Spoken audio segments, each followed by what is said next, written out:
If you've seen my previous videos, you'll know that this mechanical fuel pump is leaking, and look at all that fuel running down the block. And a container full of it right there. It's time to replace it. After all, nothing runs like a Deere, and we got to keep it running like that. Got my little tool cart. Strip my coat off. It's a nice warm environment in here thanks to the landfill gas-powered heaters. Got my gasket and my pump and my tools. And here's the pump. It's powered by or actuated I should say, by a lobe, an extra lobe on the camshaft specifically for this pump. Basically just moves it up and down. That lever right there, and that pumps the fuel out of this 125-gallon tank up to the final filter, which takes out water and any small particles, over to the injection pump on the other side. Pardon the warning tone, I have the switch in the off position and it makes that warning tone there when it's not in the automatic position, so I don't want it to start up while I'm working on it. So I've got this disconnected, pulled the bolts off, and the mechanical fuel pump is off the engine.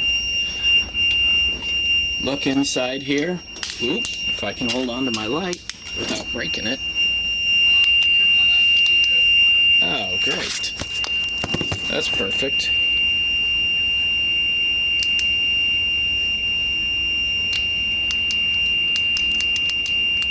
Well, I just broke my light. I broke about 4 of these now.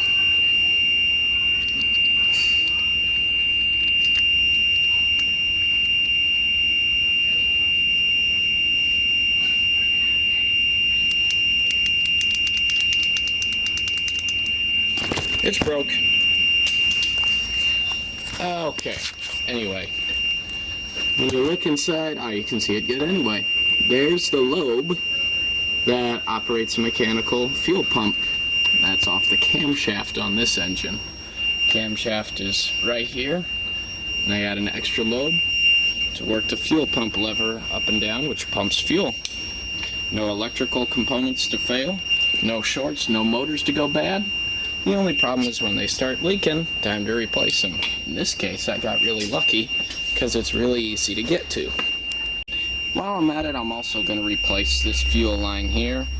25 years does a number on them, so I'm going to replace it while I'm at it. There's the new fuel pump installed. Now to replace the fuel line. Moving from here to here. It's difficult to get these lines off after they've been on there for 20 years. Rubber almost turns into a PVC-like material. All done. New fuel pump and new fuel line. Coolant is topped off. It's not leaking anymore. But as you can see down in there, it's been leaking. Guess what? When I tossed my light in back of me in the last clip, it started working again. Now we gotta crank and crank, get all the air out of there. Got the bleeder screw open. Get this manual fuel pump going. Suck some fuel up through here. Get it to the injectors and see how she runs.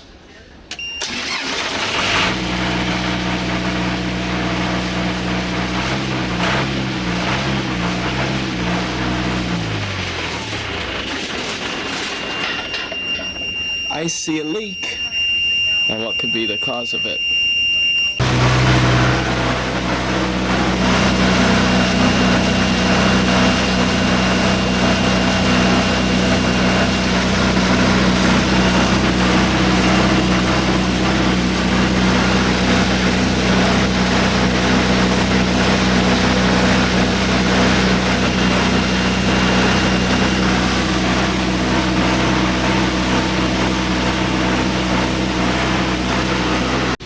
So after another trip to the parts store and another part, I finally got the last of the fuel leaks and the air leaks fixed. Well, not leaks, but air contaminations fixed as well.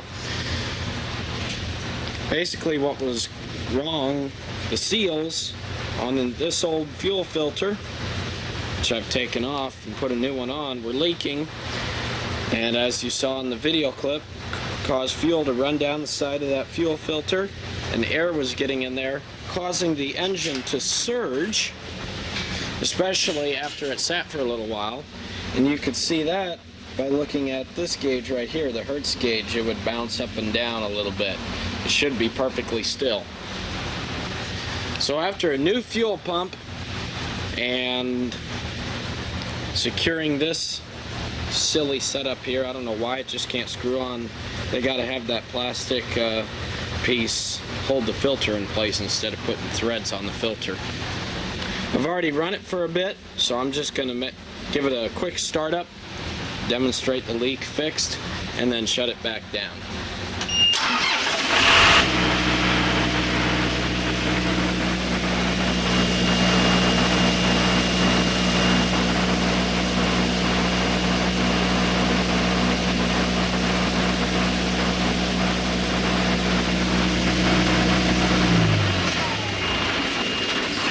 That's how it should be.